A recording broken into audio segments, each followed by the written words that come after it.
Hello everyone and welcome to Tome of Uselessness. I'm Dan, doing another solo show here, and today's topic is movie scores. I really love movie scores and I like just listening to them on their own, and they're so great in so many ways. But before I kind of elaborate and get too into depth in that, I wanted to let you know some of the history of movie score, because there was a lot of stuff I didn't know even because I had never really kind of looked into it. Thought I'd research it up, let you guys kind of know what I found. And it goes all the way back, of course, to the silent era. From the 1890s to about 1929, the music was provided by a phonograph, a record player, or a live orchestra / piano player that was improvising the music just while it was playing. In the mid-1920s, systems were being developed to add sounds to movie. 1923, inventor Lee DeForest demonstrated phonofilm, he called it, in which music was recorded on a narrow strip at the edge of film. And when DeForest tried to sell it to major Hollywood studios, they rejected it, dismissing the technology as a novelty not worth the cost. Which is insane to think about now, of course, because the narrow strip on film was how sound was on movies forever. Like when I was a projectionist, that's what it was. So they were like, no, don't like that. In 1925, studios also turned away at Western Electric, makers of what was called Vitaphone, and the system for Vitaphone logged the sound on a record that was linked electronically to the projector. But because the precise alignment of the projector and the phonograph had to be set by hand, the system was prone to human error. So there could be, again, the sounds would be off, it could not work right. But Warner Brothers, which was a minor studio, wanted to act aggressively and try to get ahead of this. They sunk $3 million into promotion of Vitaphone, and the studio announced that it would provide synchronized music to all its films. So in 1926, they debuted the costume drama Don Juan, featuring an orchestral score by the New York Philharmonic. The following year, they released its second Vitaphone movie called The Jazz Singer, which included classical and popular music, as well as, get this, 350 words of dialogue. But both those films were major successes, and it led to the industry's conversion to sound in movies. Which is, again, just hilarious that they're like, no, sound in movies, who wants that? Then you had, from the 1930s to the 1950s, it just exploded with creativity. Because now they were like, wait, we can do this. So you had music written for the movies, consistently matching the artistry of the films themselves. You had composers, mostly from backgrounds in concert music, almost exclusively writing orchestral pieces. Max Steiner is kind of regarded as the father of film music, and he used extensive use of, I'm probably going to say this incorrectly, it's Leitmotif or Leitmotif, which was created by the German composer Richard Wagner. And Leitmotif is a technique where specific instruments or specific musical themes are assigned to characters or events. And so, of course, when those events are kind of repeated, I'm thinking kind of, you see it in like Lord of the Rings, especially whenever there's a certain elf character or the One Ring, you hear that same piece of music and it just kind of connects it all. This technique, of course, is ubiquitous and it's just used forever in movie from that point forward. Leading into the 1950s, we get A Streetcar Named Desire from 1951, which used a symphonic jazz score, which was a major step forward because, got away from the purely exclusive European sound. And then in 1952, High Noon features the song Oh My Darling, which proves instrumental in the commercial promotion of the film because they can show that and what have you. And then it also leads to promotional material as well as ancillary sales. They can sell the soundtracks and stuff like that. So studios began asking more composers to create songs for their movies, like directly for it. But then in 1954, the studio system begins to dissolve, and composers transition from being employed by studios to becoming freelance creatives, so they can work for other studios and work on movies and projects that they want, probably more so that they would like to, because composers are artists, of course. And then in 1958, Miles Davis He contributes to the French noir film Elevator to the Gallows, which was a detective film of sorts, and it's notable for its jazz, just pure jazz score. It was him and a trio of musicians just improvising jazz to the images on the screen. Like, if you think of any detective noir film, you always associate that trumpet with it, and that's probably the major reason. It's because of this score that Miles Davis created.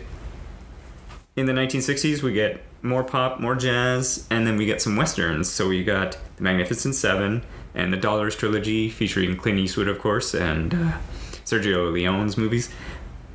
They're classic western scores, and if you just think of a western score, you're going to think of essentially the building blocks come from these two movies, The Pink Panther and Mission Impossible.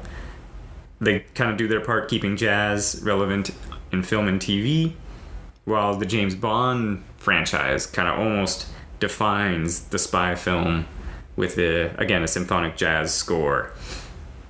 In 1962, Lawrence of Arabia.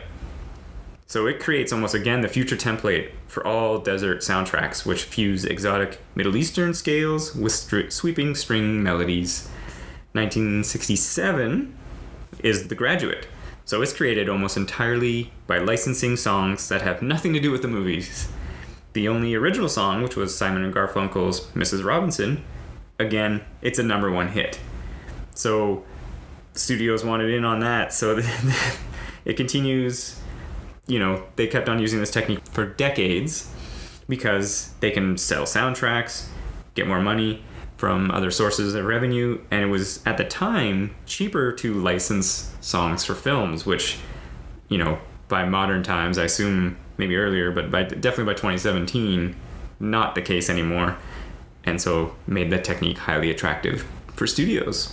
This piece of the history kind of really stuck out because, again, Stanley Kubrick's 2001 Space Odyssey from 1968 very famously has a famous soundtrack. Like, if you think space soundtrack, again, a lot of it you'll be picturing is right from this. He replaced the composed stuff with what's called the temp track. He used pieces so like Strauss's Also Sprach Zarathustra.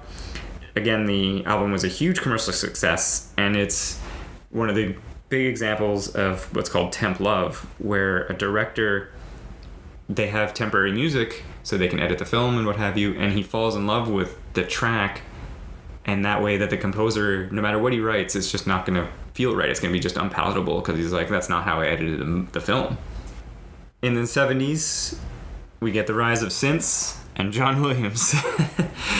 So in 73, director/composer John Carpenter, he did a synthesizer score for Dark Star, which expands the soundtrack world beyond symphonic and jazz and pop music and introduces a whole new computerized language to the score. So up to this point, soundtracks, of course, required an ensemble of instrumentalists and all sorts of people to create the score, whereas with a synthesizer score, one person can make an entire score by themselves. And then in 1977, John Williams just basically brings back that golden age of Hollywood sound with Star Wars. The soundtrack was one of the biggest selling albums of non-pop music of all time. And it's classic. I don't think there would be many people, if you asked them, they wouldn't know some part of a Star Wars score. And he continues to make them to this day.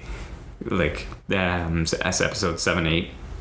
I assume he's going to make it for 9 as well. But the soundtracks, and even for the prequel films, were one of the standouts of those movies. You say what you will, that's a whole other discussion. But the score that John Williams creates is still so classic and so great. Just takes you along for a ride in those worlds. In the 1980s, it's more song-laden soundtracks that kind of lead the way. You got things like Flashdance and Footloose, and more original songs are being created for the movies, like the Ghostbusters song by Ray Parker Jr. and Back to the Future, which has Huey Lewis, of course. Just the leaps in technology, sampling and computer-based sequencing. You got more synth scores, notably things like Escape from New York, which was John Carpenter again. You got the Terminator, which is Brad Fiedel, Blade Runner, which was made by Vangelis, and Tron, which was Wendy Carlos. It just continues to draw in more influences, make some things just sound, they can make it sound electronic and what have you. Jerry Goldsmith, he works on the Star Trek films, and he tries to fuse that orchestral sound with electronic elements more, which leads into Hans Zimmer. He makes his mark on Hollywood scores with Ridley Scott's Black Rain. And Zimmer continues to this day.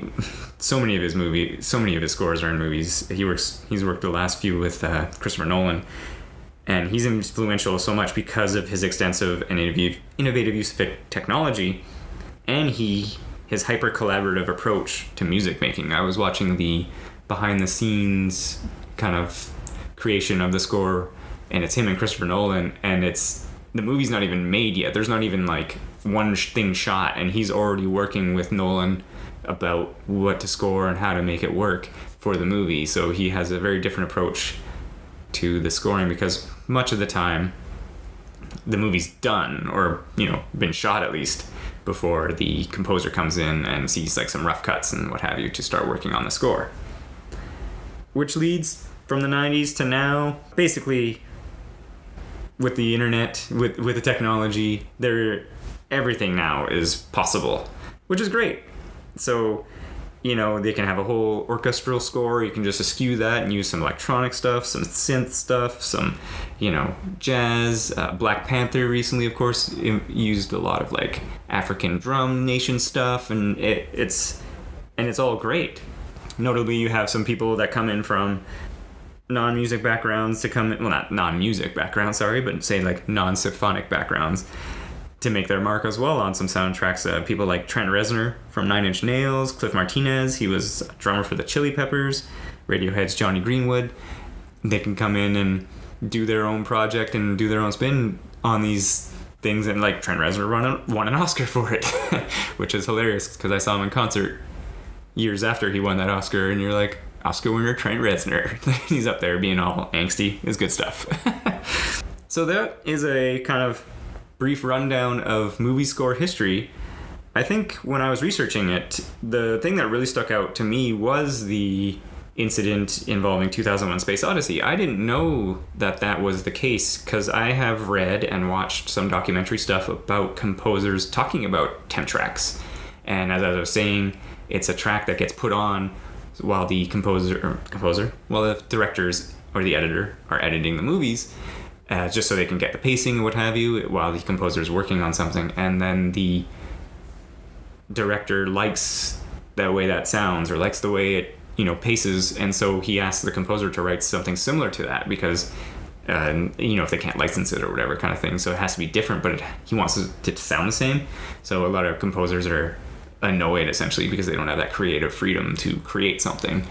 But I didn't realize that it happened with arguably one of the most famous science fiction movies, with one of the most famous soundtracks and one of the most famous directors. So I thought that was a really interesting kind of story and direction that scores took, because people started to do that, like when you use the Strauss waltz and what have you for the space stuff. Like, just you can picture it in your mind, right? So yeah, because I thought that was a more modern problem that composers have run into since, say, like the 2000s and what have you, with sounds and what have you. But clearly I was mistaken. It's been going on for a long time. Like, personally, when I was watching movies as a kid, and I've always liked the score, but I never really thought anything of it, right? Like, again, notably, I've mentioned it before, I love Star Wars. That score is burned in my brain. But, it's great, and it's just kind of fun. But I had a friend in high school, and we talked movies a lot, we hung out, and he had a tape of Bram Stoker's Dracula soundtrack, and we would listen to it, and the soundtrack actually is pretty good. It's got some hilarious stuff in there, like it actually has some like battle sounds in the soundtrack, which is hilarious, but it kind of exposed me to the fact that you're like, wait, you can get these, you can buy them just on their own. My first CD was the Akira soundtrack. I played the heck out of it. I love that soundtrack as well. It's one of those things, again, that it's got this, it's got the Japanese influence with the synth stuff and the cyberpunk stuff, and it's so good. I'd recommend highly listening to it if you haven't. My CD collection and DVD, or not DVD, but my hard drives of music, it's half movie scores.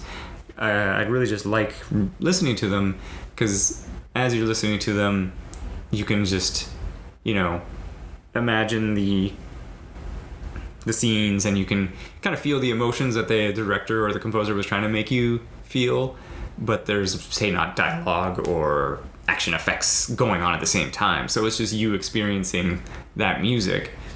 And I always love that experience, and it's always a lot of fun. Like things, you can, like the Lord of the Rings soundtrack, and you're listening to it, and it's got the epic high, and then the low quiet with the violin, and you're like, oh man, something's going on with the ring, or there's some information's being revealed, and it just kind of always lets you reimagine it and enjoy it again and again.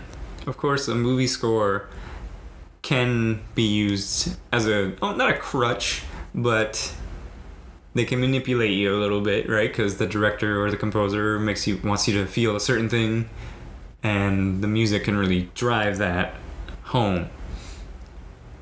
But there's nothing wrong with that. And, that's part of the art of film. Oops. Hit the table there. But that's part of the art of it. And it's all right to let yourself get drawn in and enjoy the music. I know I've mentioned, of course, some notable soundtracks that I really do enjoy, or noticeable composers. You can't go wrong with almost anything John Williams has done. The Star Wars stuff is all great. He's done so many, but I have a ton of his stuff. The Lord of the Rings scores by Howard Shore, like the first 3 movies, especially. I listened to the Hobbit one, and it's pretty good because it's the same guy coming back to the same world, and he again worked with Jackson on it. But I think the Lord of the Rings soundtracks are just really good, worth checking out. Some of the Final Fantasy stuff from the video games, Metal Gear. Like the Metal Gear Solid video games also have some pretty cool soundtracks. It's interesting listening to video game soundtracks, especially like an action game like Metal Gear kind of is. While it has some orchestra stuff, it has a lot of like driving, like intense stuff, so it's kind of good if you're biking or something like that kind of thing. Keeps you motivated and amped. The Ghost in the Shell soundtrack is also quite good. Again, harkens like to Akira, where it's got some old world Japanese stuff and that synth cyberpunk all mixed in. As I said, Hans Zimmer, he's probably done more movies that you've watched than you realize, because he's just worked on so many movies. But like I said, he did Interstellar notably, and Inception. He did the Sherlock soundtracks with Robert Downey Jr. Much of his stuff really good. My hard drive is quite full with a lot of his stuff. So I can't really play you any without getting probably in trouble, but definitely you can find a ton of movie scores on YouTube and other sources. Definitely check them out. There's a lot of good stuff in there, and if you're a fan of movies and fan of music, it's a good avenue to kind of listen into and try something a little different, because it is so different.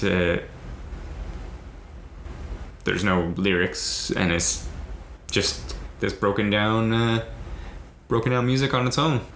Definitely check them out. So I don't think there's much more I can say without continually repeating myself. Just want to say thanks for listening, and check out our website, tomeofuselessness.com, or we're also available on iTunes or everywhere else that you get your podcasts, where you can check out episodes that both Devin and I do together, and for other content. So thanks for listening, and have a great day.